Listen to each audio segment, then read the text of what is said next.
Hi, everyone. Deborah Battistella, occupational therapist here at the OT meeting room. Welcome to today's video, which I am recording outside because I live in Western New York and it's summer and I love being outside on a sunny, warm summer day. And so that's what I'm doing. In this video today, I want to talk about client connections and therapeutic use of self. And I do live in a community where I know a lot of people, so they like to wave to me. So I want to talk about client connections and 3 simple strategies that we can do to increase client connections. First, I want to start with a story.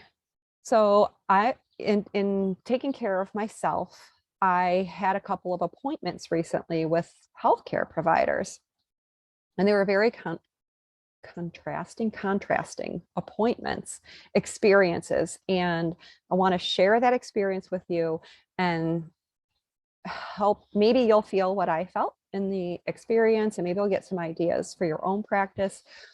But this is what brought this importance of client connections and therapeutic use of self to mind, and to want to do a video, because occupational therapy is an amazing profession, as you know, and I am on a mission to make occupational therapy the #1 requested therapy ever. So, practitioner #1, this was a virtual visit, which I personally love virtual visits. I'm a fan of this because it saves me time in my day. It probably saved me a good hour in my day just of travel time. So this person is a person that I have worked with in the past. I don't work with them consistently, but I have worked with them in the past. And from the moment we met, after we got through the pleasantries, it became apparent that she did not review my chart. I had to tell her essentially the reasons why I was working with her previously, why I thought certain things that I know that we covered in the other appointments that I met with her for. And as the session went on, I felt worse and worse. And by the time I was finished, I wanted to cry. And I left the session, and I've been just sitting with my feelings lately because it's a good thing to do if you want to know why you feel something. So I just sat with that and I thought, oh, that is just like I wanted to cry. And I was a little puzzled as to why I wanted to cry, and I felt heavy. So here's where the contrast comes in. And the contrast is good because it can help us to figure things out. So I had another appointment with a different provider, and this person had their computer out and a notepad next to them. And they spent just about 2 hours with me, which is completely unheard of in anything I've ever done, except for not anymore, because now it's heard of because it happened.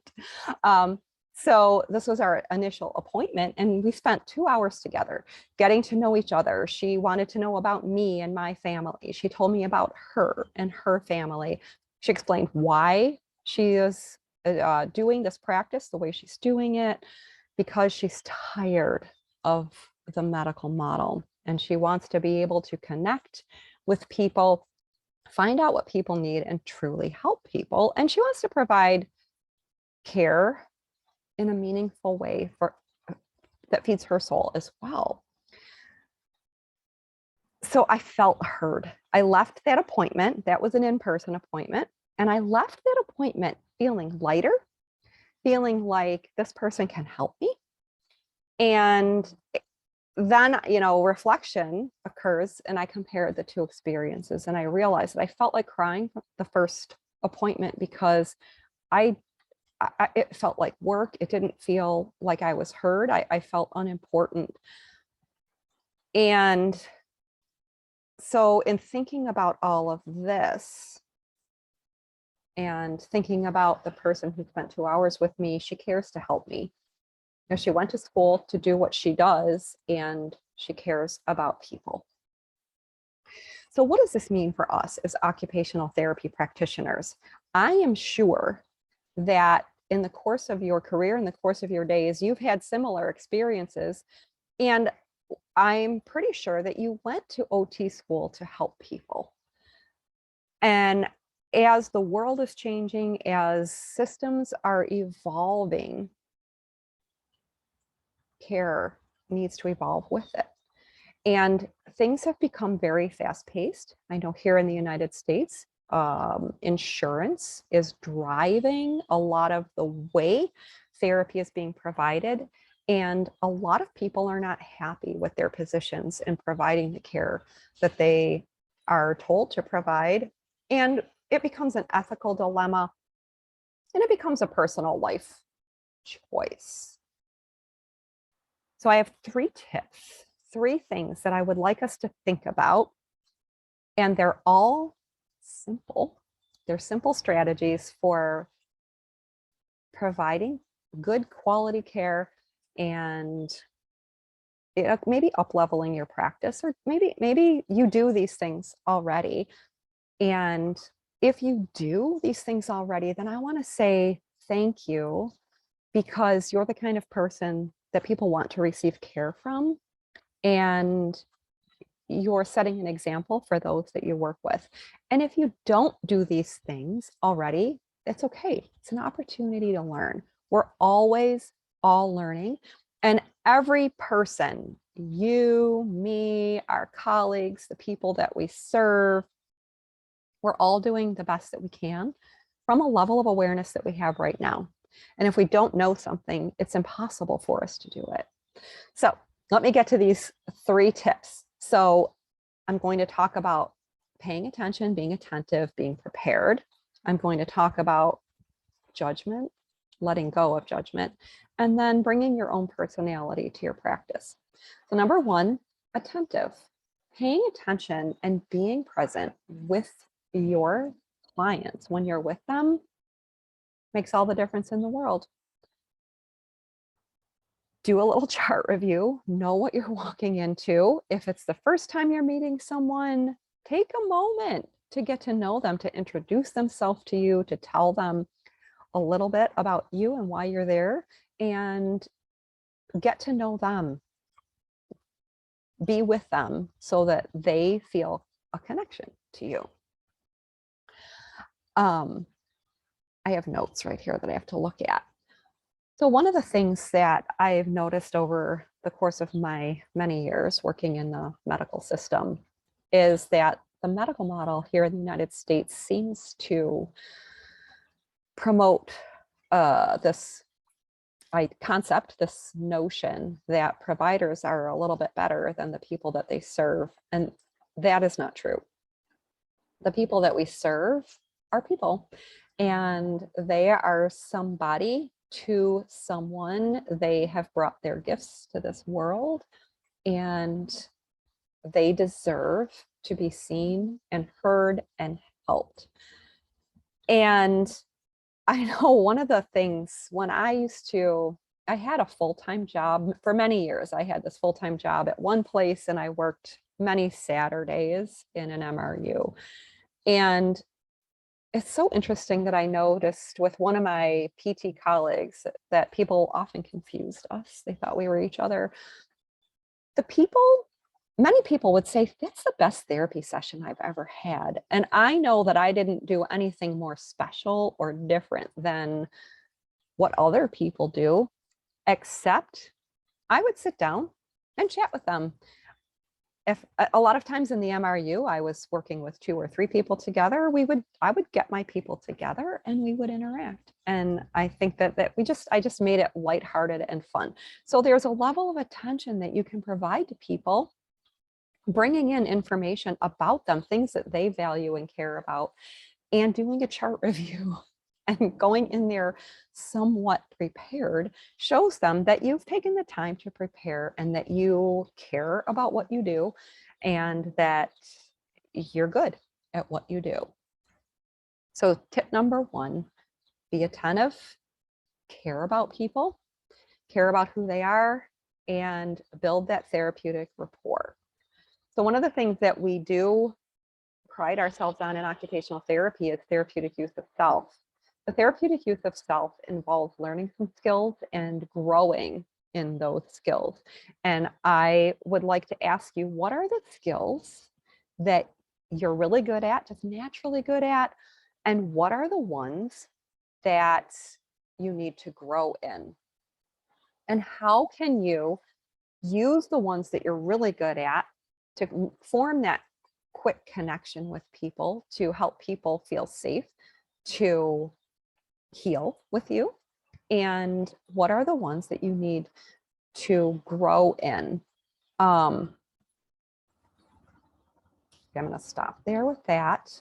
And I'm going to move on to tip number two, let go of judgment. So kind of going along with that medical model and care providers having this notion that they're a little bit better than other people comes judgment. It just seems like the system itself breeds judgment. And I know this because I have judged. It's a thing that I work on every day of my life, because I am not the judge and I am not the jury. I am here to help. I'm here to truly be of service. And when you're immersed in a setting where there's a lot of judging going on, it's hard, because it makes you feel like you're not good enough. Because anytime judgment is going on, you will always feel not good enough or less than. And I figured this out when I came upon this book by Gabrielle Bernstein. It is called Judgment Detox. And I'll put the link to that in this video. And I'm sure there are many other books that you can read to learn about judgment. I don't know what they are right now, but that was the one that really struck a chord with me. And after I read that, I realized how much judging we all do and how unhelpful it is. If I say let go of judgment, and the more you let go of judgment, the more you can be attentive, the more you can accept people for who they are, the more you can appreciate people. I had a really cool moment a few years after I read that book and really applied that to my life and my practice. I was working with a physical therapist one day in a critical care unit, and there was a person that we had to see that she just really struggled with, and personality wise. And so I said, well, I'll go. I hadn't met them before. I said, I'll go in, I'll get things started and set up, and then you can join me. And she's like, oh, thank you. So I went in, and it turns out that I really enjoyed this person. They were very bubbly and enthusiastic about so many things. And I appreciate that about people. I do. They were different from me, and I enjoyed them. I felt their personality. I felt goodness in them.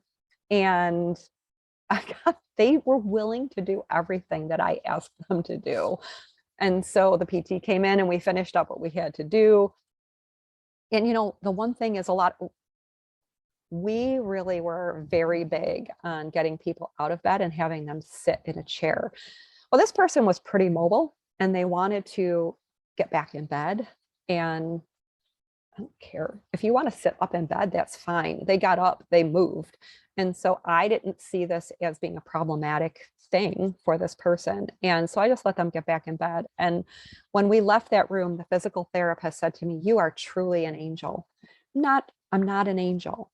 I really just enjoy and value people for who they are. That's all. And it makes your practice better. So here's my question for you. Where are you judging? Do you consider yourself to be judgmental? Do you feel affected by the judgments of others? And if you're judging, what can you do to maybe let some of that go? Excuse me. And how do you think this can impact your practice? One more point I want to make about judgment. So I did an interview on the Noggins and Neurons podcast, my podcast. I'll put the link for that in the notes along with the book title and information. And I was talking to a colleague, a friend and colleague of mine, Andrea, and we were talking about mentorship. And a lot of people, they want to be mentored, but they feel like they don't have a mentor. Or a lot of people want to mentor, but they feel like they don't have anybody to mentor. But Andrea brought up a great point. She said, everyone is our mentor, our colleagues, our clients. Everyone is a mentor. And so if you look at every experience that you have with another as an opportunity for mentorship, whether you're learning from them or they're learning from you, that is another reason to let go of the judgment. Because when I consider people watching me, everybody's watching everybody all the time. And as a person who values mentorship, and I love mentoring people, more people want to be around me. More people want to talk to me about occupational therapy when I'm not judgmental, when I'm not complaining about something. And so that is a point to ponder. And thinking about how letting go of judgment can impact your practice overall and help you make really amazing connections with your clients and colleagues. Okay, point number 3, bring your own personality to your practice.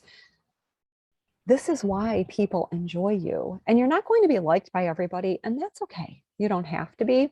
The more you know yourself and the more you know your personality and the things that you value, the more people will respect you, at least even if they don't care for you. And the more your clients will appreciate the gifts that you bring to their therapeutic sessions. So there are a few things that I have always done in my practice. And one is I bring my passion for occupational therapy. There are bugs out here and they keep flying by my face. So anyway, there are 3 things: passion, ideas, and personality. So I've always brought my passion for occupational therapy to my sessions, and my passion for learning and connecting with people. So what are your passions? Identify your own passions and let those fuel your practice. Those are things that don't cost anything. You just know what they are, and they can guide your interventions. They can guide your educational comments. They can guide your connections with people. It's really fun when you have a passion for something. So one of the things that I love to do, I love cars and motorcycles, and I love to ride. And I was in the ICU one day with the PT that I worked with and the client, and this guy was just so miserable. And I noticed that he had a motorcycle tattoo, and we started talking, and I talked to him about riding. Well, suddenly he was willing to work with me.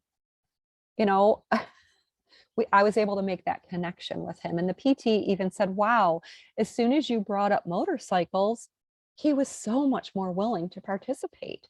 And we have to remember, people are sick and they don't feel good, but they are still them.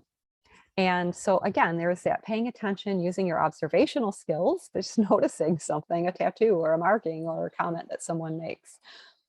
So bringing your own passions and connecting yours with theirs sometimes. And people just really like to be around someone who has a level of passion. Bring your ideas. So passions will flow to help you with ideas. So they'll help you to be creative with your interventions. And even if you feel like an intervention is something that you use over and over and over again, just remember that there was a time when it was something that you thought of first. And people that you're working with, they don't know that you've used it over and over again. So passions, ideas, and personality. Bring yourself to each session. Do you smile a lot? What is it about your personality that people have commented on? Do you have sparkling eyes?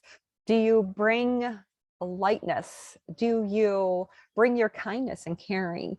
Do you bring your gift for speaking and explaining to people? Whatever that is, I encourage you to bring your personality to your practice. I think that wraps up everything I wanted to talk about today. So we talked about paying attention, being prepared, and paying attention to your clients, make that therapeutic connection, and not judging, because the less we judge, the more we value people for who they are and what they bring to life. And the more we enjoy our therapeutic interactions with them. And then bringing your passions, your ideas, and your personality to your practice and letting that fuel you and sharing that good energy with the people that you work with and the colleagues as well. I hope you found this talk valuable. I will put the links for the items that I spoke about, the places to go in the notes. And also know that if you are looking for other ways to provide interventions, if you work with adults in a physical medicine practice, check out my website, because I do have some free and paid resources there that you might find value in, and that might give you some variety in your practice. All right, so remember, we're on a mission here to make occupational therapy the #1 requested therapy. And my wish for you today is that you make it a great day.